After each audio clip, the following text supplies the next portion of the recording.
Hello MN Kashyap గారు. Hello Nagaraj గారు.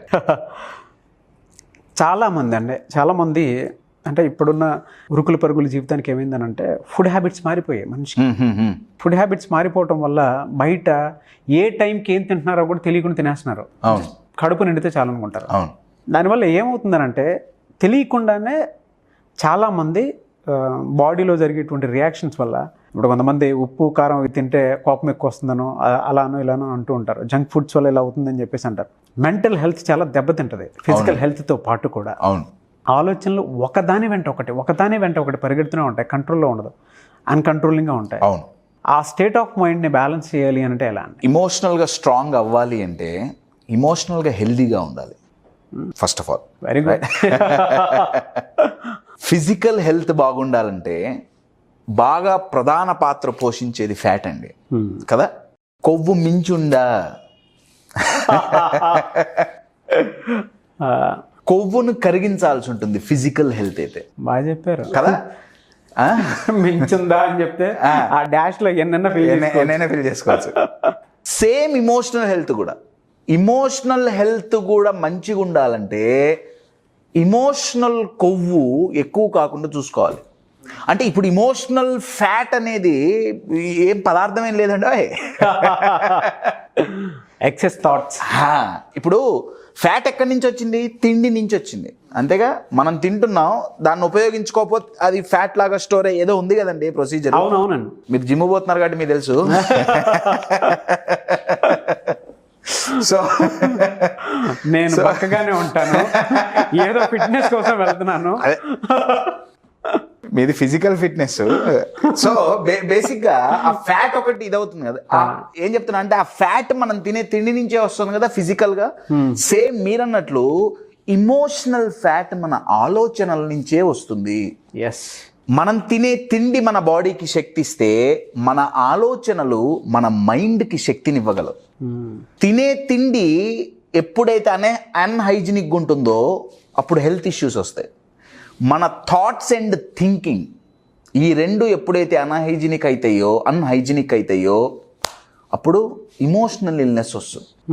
So first ఇమోషనల్గా strong ఉండాలంటే ఇమోషనల్గా హెల్దీగా ఉండాలి. ఇమోషనల్గా హెల్దీగా ఉండాలంటే ఈ ఇమోషనల్ ఫ్యాట్ అనేది కరిగిపోవాలి. అంటే ఉండాల్సిన మోతాదులోనే ఉండాలి. ఫ్యాట్ లేకపోతే బాడీలో ప్రాబ్లం ఉండో, ఉండాల్సినంత ఉండాల్సిందే. You're getting it? ఆ ఇమోషనల్ ఫ్యాట్ ఏంటి? FAT అండి. ఓకే. ఫ్యాట్ FAT అబ్రివేషన్ ఏమైనా ఉందా సార్? డెఫినెట్గా. F for fear. బాగా గుర్తుపెట్టుకోండి, ఫ్యాట్ బాడీలో ఉండాలి, లేకపోతే కుదరదు. కానీ ఎక్సెస్ ఉండకూడదు. ఫియర్ చాలా చాలా చాలా చాలా అవసరం. ఫియర్ చాలా అవసరం అండి. కానీ అది మోతాదు మించి ఉందా, ఆ ఫియర్ మనిషిని ఫ్రీజ్ చేసేస్తుంది, యాక్షన్ తీసుకొనిదు. ఆ కొవ్వు, ఆ ఎక్సెస్ ఫియర్ మాత్రం కరగాల్సిందే. అన్నిటికంటే అతిపెద్ద ఫియర్ అండి, అతిపెద్ద ఫియర్ ఆఫ్ ఫెయిల్యూర్. ఫెయిల్ అవుతానేమో అన్న భయం. ఇంకా అవలా ఫెయిల్ అవుతానేమో అని ఆల్రెడీ ఊహించేసుకొని వాళ్ళు భయంతో బతుకుతున్నారు. వాళ్ళు పోస్ట్ పోన్ ఎక్కువ చేస్తారండి. బాడీలో ఫ్యాట్ ఎక్కువైతే చాలా లేజీగా ఉంటాం. మైండ్లో ఫియర్ అనే ఫ్యాట్ ఎక్కువైతే ఆ లేజీనెస్సే ప్రోక్రాస్టినేషన్గా మారుతుంది. అంటే పోస్ట్ పోన్ చేయడం, రేపు చేయొచ్చులే, 10 రోజులు ఆగి చేయొచ్చులే. అవును. యాక్చువల్గా చేయడానికి ఇంట్రెస్ట్ లేక కాదు, చేస్తే రిజల్ట్ వస్తుందో రాదో ఏమన్నా భయంతో వాళ్ళు చేయట్లేదు. You're getting my point? So FAT, F for fear అండి, రైట్? ఏ కొంచెం సేపు పక్కన పెడదాం, టీకి వెళ్దాం. T for tension. Okay. Fear and tension రెండు తోడు దొంగలండి. అదే చెప్పబోతున్నాను. రెండు చాలా చాలా క్లోజ్ గా మూవ్ అయ్యే ఇద్దరు మంచి దోస్తులు వాళ్ళిద్దరు. ఫియర్ రాగానే టెన్షన్ వస్తుంది, టెన్షన్ రాగానే ఫియర్ వస్తుంది. టెన్షన్ వచ్చిందా ఇక బాత్రూంలో కూర్చోవటమే. హిందీలో రెస్ట్ రూమ్ ని శౌచాలయం అంటాం కదా, తెలుగులో శౌచాలయం కదా, తెలుగులో కూడా శౌచాలయం అంటారుగా. టెన్షన్ వస్తే కూర్చోవాల్సింది శౌచాలయంలో కాదు, శౌచాలయంలో. ఆలోచించాలి. అది ఆ టెన్షన్ వచ్చినప్పుడు ఏమవుతుందంటే అండి, ఆ ప్యాటర్న్ వాళ్ళ మైండ్లోకి రాదు. ఆ మైండ్ ఏం జరుగుతుంది అని ఆలోచించరు. ఆ రోలర్ కోస్టర్ వన్స్ ఎక్కి కూర్చొని స్టార్ట్ అయిన తర్వాత ఎట్లయితే లూప్లో తిరుగుతుంటుందో, తిరిగినంతసేపు వాళ్ళు ఎవరైతే ఉంటారో వాళ్ళు ఇద్దరు ఎంజాయ్ చేస్తారు, వాళ్ళ చేతుల్లో ఏమీ ఉండదు. Your getting it? వన్స్ ఈ టెన్షన్ అనే ఇమోషన్ వచ్చిందా ఆ లూప్లో పడిపోతారు. అది ఫిజికల్గా బాడీ మీద చూపిస్తుంది, స్వెట్టింగ్, పామ్స్ అంతా ఇదైపోవటం, అదే ఇంకొంచెం ఎక్కువైతే ప్యానిక్ అటాక్స్ రావటం, all that it's a loop అండి. Your getting it? ఆ లూప్ని బ్రేక్ చేయాలండి. ఆ బ్రేక్ చేయాలంటే ఆ ఇమోషన్స్ని మేనేజ్ చేయటం తెలవగలగాలి. అవును. Your getting it? So F fear, T tension. నవి ఈ ఫియర్ టెన్షన్ ఎప్పుడైతే అడ్రస్ చెయ్యమో ప్రాపర్గా, అప్పుడు ఈ ఏ యాడ్ అవుతుంది. That A is aggression. బాగా ఫామ్ చేశారు. I'll give you an example. దీన్ని నేను క్రేజీ 8 అంటాను. ఈ ప్యాటర్న్ ని పెట్టిన పేరు ఏంటంటే క్రేజీ 8. అంటే 8 కదా ఇది, రైట్? క్రేజీ 8 అని ఎందుకు అంటున్నాం అంటే, ఈ ప్యాటర్న్ లో ఎవరైతే పడతారో వాళ్ళు చాలా క్రేజీగా మారుతారు. ఈ ప్యాటర్న్ లో ఒకవైపు హై ఇంటెన్సిటీ ఇమోషన్స్ ఉంటాయండి. ఓకే, నేను దాన్ని ఆరో మార్క్స్ ద్వారా చూపిస్తాను. ఓకే, ఒకవైపు high intensity emotions. High intensity emotions అంటే ఫియర్, టెన్షన్, ఈ అగ్రెషన్, ఈ 3 ఇక్కడ వచ్చే emotions. Very high intensity, anger, all that. ఇటువైపు ఇక్కడ ఎక్సైట్మెంట్ కూడా హై ఇంటెన్సిటీయే. పాజిటివ్, నెగిటివ్ ఏదైనా సరే. ఎక్సైట్మెంట్ కూడా కావచ్చు, ఓన్లీ నేను ఫియర్ వాటి గురించే మాట్లాడలే. ఎక్సైట్మెంట్ కావచ్చు, ఓవర్ ఎంతూజియాజం కావచ్చు, వెరీ హై ఇంటెన్సిటీ. ఇటువైపు వెరీ లో ఇంటెన్సిటీ ఇమోషన్స్ ఉంటాయి. లో ఇంటెన్సిటీ ఇమోషన్స్ అంటే కామ్, లేకపోతే sad, depression, all that.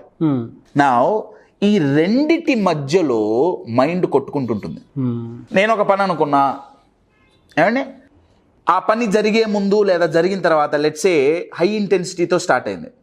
Fear, anger, you know, right? నేను ఆ కోపం మీ మీద చూపించా, రైట్? మిమ్మల్ని అరిచా, అయిపోయింది. దీంట్లో కొట్టుకొని 2-3 రోజులు తిరిగా. ఎక్కడికి పోయినా కోపం, టెన్షన్, ఫియర్, తిరిగా మైండ్కు బోరు కొట్టింది. మైండ్కు బోరు కొట్టించి ఏం జీవితం ఇది, ఎప్పుడు కోపం, ఎప్పుడు టెన్షన్, ఎప్పుడు బాధైనా, ఎప్పుడు ఇవేనా, అన్నీ వదిలేద్దాం అని లో ఇంటెన్సిటీకి పోతారు. నా లో ఇంటెన్సిటీలో కొన్ని రోజులు కొట్టుకుంటారు, రైట్? అది బాధ కావచ్చు, ఇంకేమన్నా కావచ్చు. ఆ లో ఇంటెన్సిటీ ఇమోషన్స్ ఏంటంటే బయటికి కనపడవండి. ఈ యాంగర్, ఫియర్ బయటికి కనపడతాయి, ఇవి బయటికి కనపడవు. అవును, రైట్?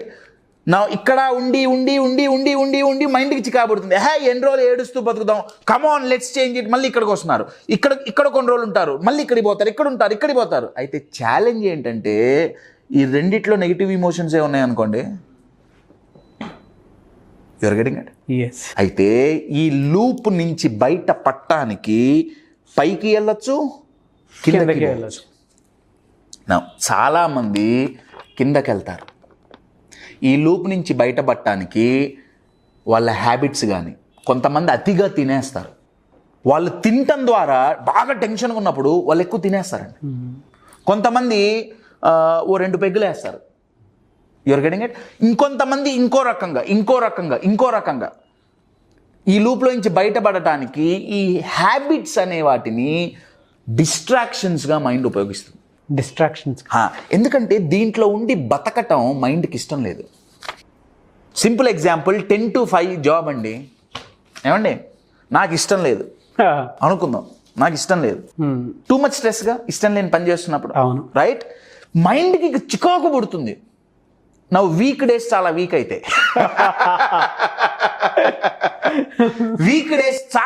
అయితే నా వీకెండ్ ఎప్పుడు వస్తుంది, చిల్ అవుట్ అవ్వాలి. అంటే చిల్ అవుట్ అవ్వాలంటే ఏంటి, ఈ లూప్ లో నుంచి బయటికి రావాలి. ప్రొడక్టివ్ గా వస్తే చాలా గొప్పదండి. వాళ్ళ లైఫ్ స్టైల్ చాలా బాగుంటుంది, వాళ్ళ లైఫ్ చాలా బాగుంటుంది. కానీ 90% పీపుల్ లూప్ లో నుంచి కిందకు పడుతుంటారు. నేను ఓన్లీ 2 హ్యాబిట్స్ గురించే మాట్లాడట్లా, నేనేదో స్మోకింగ్, డ్రింకింగ్ వాటి గురించే నేను మాట్లాడట్లా. అది ఏదైనా సరే ఈ లూప్లో నుంచి గనక బయటపడటానికి కింద రూట్ గనక ఎత్తుక్కుంటే అధోగతి. పై రూట్ గనక ఎత్తుక్కుంటే పురోగతి. బా యువర్ గెటింగ్ ఇట్? పురోగతైనా అధోగతైనా మన మైండ్ యొక్క గతి మీద ఆధారపడి ఉంటుంది. ఎలా సార్? ఇదంతా జరగాలంటే ఈ ఇమోషనల్ కొవ్వు ఏదైతే ఉందో అది కరిగిపోవాలి. ఇక్కడైతే FAT fat, fear, aggression, tension అని ఈ మూడిటితో నేను వదిలేస్తున్నాను, కానీ ఈ మూడే కాదండి, ఇంకా చాలా ఉన్నాయి. సారో, బాధ చాలా మంచిది. నేను ఒక వీడియోలో ఇట్స్ ఎ గిఫ్ట్ అని నేను చెప్పాను. అవునవును కదా. మోతాదు, దట్స్ ద బిగ్గెస్ట్ ఛాలెంజ్. మోతాదు ఎక్కువైందా, సేమ్ జ్వరాన్ని తగ్గించే పారాసెటమాలే ఎక్కువ వేసుకుంటే లివర్ ఉబ్బిపోతుంది. అవును, చాలా డేంజరస్ అండి. హెపటోటాక్సిసిటీ అంటారు దాన్ని. ఈ ఇమోషన్స్ కూడా మోతాదు మించిందా చాలా మందిలో జరుగుతుంది. అదే ఇప్పుడు ఫిజికల్గా కొవ్వు తగ్గాలంటే ఎక్సర్సైజ్ చేస్తాం. జిమ్ కానివ్వండి, యోగా కానివ్వండి, ఇంకేదో ట్రెడ్మిల్ కానివ్వండి, వాకింగ్ కానివ్వండి, ఏదో ఒక ఎక్సర్సైజ్ చేస్తే ఈ కొవ్వు తగ్గుతుంది. నెంబర్ 1 ఫిజికల్ ఫ్యాట్ గురించి నేను మాట్లాడుతున్నా. నెంబర్ 2 డయట్ కరెక్ట్గా ఉండాలి. Yes or no? Emotional fat తగ్గాలంటే కూడా ఎక్సర్సైజ్ చేయాలి. ఏది ట్రెడ్మిల్ మీద దొరకమని చెప్పట్లా నేను, శీర్షాసనాలు వేసి తలకిందులకు నించోమని చెప్పట్లా. Your getting it? Emotional exercise అంటే దానికి తగ్గ కోచింగ్ అవసరం అండి. 26 to 28 August 3 days ప్రోగ్రామ్ ఏదైతే ఉందో దాన్ని ఒక పదంలో చెప్పాలంటే ఏంటి program? That's in emotional gymnasium. మీకు ఇమోషనల్ ఫ్యాట్ కరగడానికి ట్రెడ్మిల్ ఇస్తాం. అంటే టెక్నిక్స్ అన్నమాట. ఆ టెక్నిక్స్ అన్ని వాటిలాగా ఉపయోగపడతాయి. నెంబర్ 1. నెంబర్ 2 ఇమోషనల్ డయట్ చాలా చాలా ప్రాపర్గా ఉండాలండి. ట్రూ. ఇది ఫిజికల్ డైట్ ఎట్లనో ఇమోషనల్ డైట్ అదా. అయితే ఇక్కడ చాలా మంది ఎక్కడ మిస్ అవుతారంటే థాట్స్ని కంట్రోల్ చేయడానికి వెళ్తారు. అది మన చేతిలో లేదండి. ఒక రోజుకి హ్యూమన్ మైండ్లో ఎన్ని థాట్స్ వస్తాయో తెలుసా? రీసెర్చ్ చెప్తుంది దగ్గర 70 లక్షల థాట్స్ వస్తాయి. ఏంటి కంట్రోల్ చేసేది? థాట్ అనేది ఒక విత్తనం లాంటిదండి. థింకింగ్ విత్తనానికి నీళ్లు పోయటం లాంటిది. ఇప్పుడు మీరు మా ఇంటికి వచ్చారు, నేను మిమ్మల్ని పట్టించుకోవాలా. మీరు డ్రాయింగ్ రూమ్లో కూర్చొని ఉన్నారు, నేను మీతో మాట్లాడాలా, మిమ్మల్ని పలకరించాలా, నీళ్ళు అడగలా, టీ పోయలే, కాఫీ లేదు, ఏం లేదు. ఒక గంట మీరు అంతే ఉన్నారు, అసలు నేను పట్టించుకోవాలి. మళ్ళీ వస్తారండి మీరు నాగరికి 100 ఆలోచనలు వస్తాయి.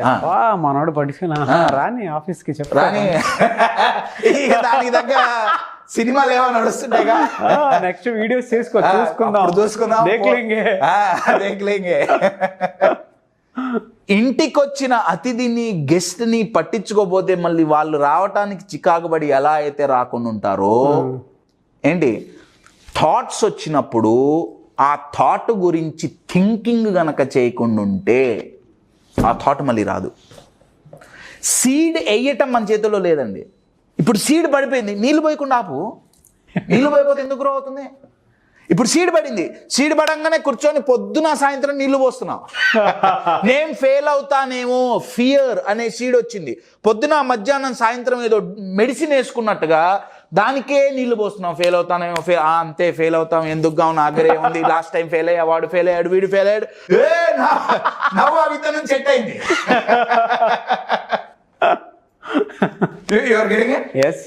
లేదా మీరు నన్ను ఏదో అన్నారు, ప్రతిసారి మీ ఎగ్జాంపుల్ తీసుకుంటున్నా, ముందు కూర్చున్నారు కాబట్టి. ఇవాళ ఏదో అన్నారు, నాకు కోపం వచ్చి థాట్ పడింది. నాగరాజు నన్ను, నేను వెళ్ళిపోయా ఇక్కడి నుంచి, ఆఫీస్ నుంచి నేను వెళ్ళిపోయా, నాగరాజు నా ముందు లేడు అన్న థాట్ లోపల ఉంది. దానికి నీళ్లు పోస్తున్నాను. నన్ను అంటాడా, ఎంత ధైర్యం. నీళ్లు పోసి పెంచి పోషిస్తున్నాం. మనం దాన్ని పెంచి పోషిస్తున్నాం, అది మనల్ని శోషిస్తోంది. నెక్స్ట్ షూట్ అప్పుడు చూద్దాం. అప్పుడు చూద్దాం. ఇక కంటెంట్ అడుగుతాడు కదా. సో థాట్స్ని మనం థాట్స్ని కంట్రోల్ చేయొచ్చండి. అది చాలా హై లెవెల్, ఎన్నో సాధనలు అవి వేరండి, ఆ ప్రాక్టీసెస్ వేరు. బట్ నార్మల్ లైఫ్ లీడ్ చేసే వాళ్ళు థింకింగ్ వీ కెన్ మేనేజ్ అండి. ఆ థింకింగ్ మేనేజ్ అయ్యిందా, ఆ ఇమోషనల్ కొవ్వు అనేది కరుగుతుంది.